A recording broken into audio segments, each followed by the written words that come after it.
Today I'm going to be showing how to roll back a device driver update to a previous version within Windows 10.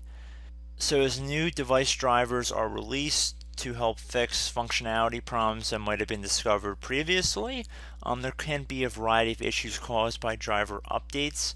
And fortunately in Windows 10 it's pretty simple to roll back to previously installed drivers as long as it is needed for a corrected or a further updated driver to be released by the manufacturer.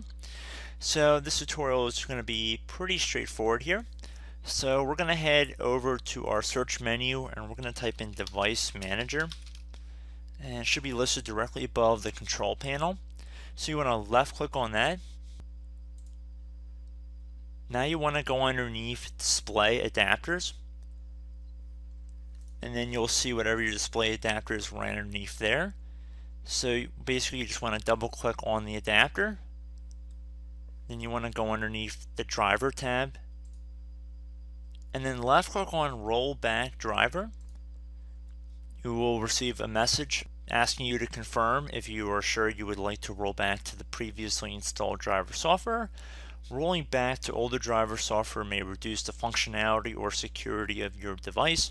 If this does not resolve the issues you're having with your device, visit the manufacturer's website to determine if updated driver software is available. So Windows is far ahead on this. They realize why most people are rolling back driver updates. So just left click on yes here, and once you're done rolling back the driver update, you can click on close and you should be good to go. So I hope this brief tutorial helped you guys out, and I will catch you in the next video. Goodbye.